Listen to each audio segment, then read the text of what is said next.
So here we are at part 4 of trying to determine where is Mystery Babylon. So this will be the last one, and thank you for being here today. Okay, the top 6 scripture verses reference Babylon, specifically Revelation 14 verse 8, 16 verse 19, 18:10, 17:5, 18:2, and 18:21. So what do we know from those particular verses? We know that there's great fornication there. We know that it is a city because it tells us that in Rev 16:19 and 18:10. It speaks about abominations. Could this be a religious abomination? Because we know scripture speaks about the abomination of desolation. I put religious there in the black with a question mark. We know it is a place of demons, and we know it is by the sea.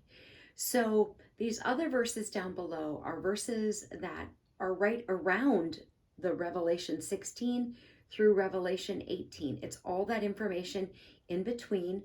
I would suggest that you read all of that. But what else do we know about this Mystery Babylon place from Scripture?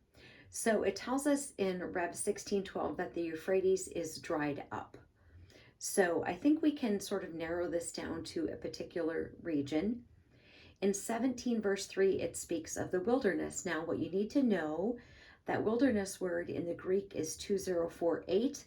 That means desert or desolate. So we're looking at a place in a region, a desert region, fornication, a city, abomination, place of demons by the sea. It tells us also that it is a woman, but it's not a literal woman. We know that because it says she sits on a scarlet beast with 7 heads and 10 horns. And then this angel of Revelation 17, verse 7 says, I'm going to tell you a mystery. And that's where the Mystery Babylon term comes from. The 7 heads and the 10 horns, that go into destruction. The 7 heads are 10 mountains. And on the woman is seated, on which the woman is seated. So we know it's a city. The 10 horns are the 10 kings who don't have their kingdoms yet, but they're going to get authority for 1 hour with the beast. So we know it's built on 7 mountains. I wrote that there in the black.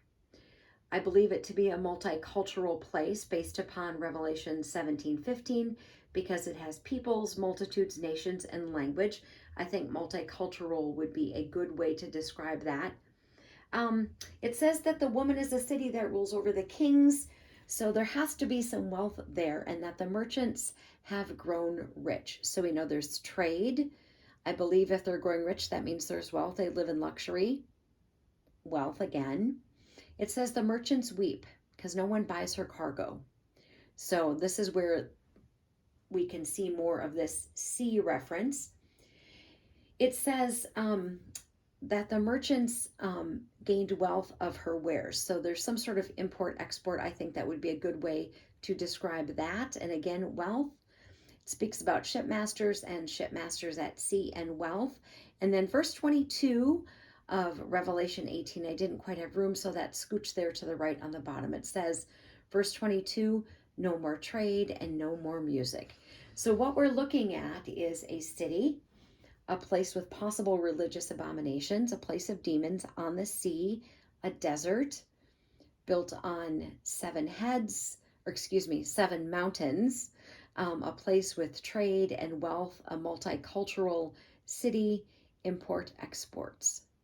So that's kind of what we know. You can kind of decide for yourself what areas or what sort of, we already know the area.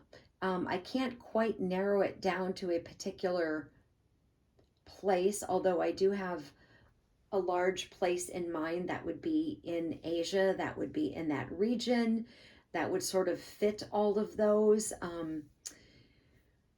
So for you, I would suggest you maybe do a little bit of a search and kind of see what cities were built on 7 mountains. I think it might lead you to the same assumptions that I may have, although assumptions I cannot prove, so I'm not going to name anything. But we definitely, through looking at these Bible verses, have been able to narrow it specifically down to a very specific region of the world. Armor up, we ride at dawn. May God bless you as always. Have a great day.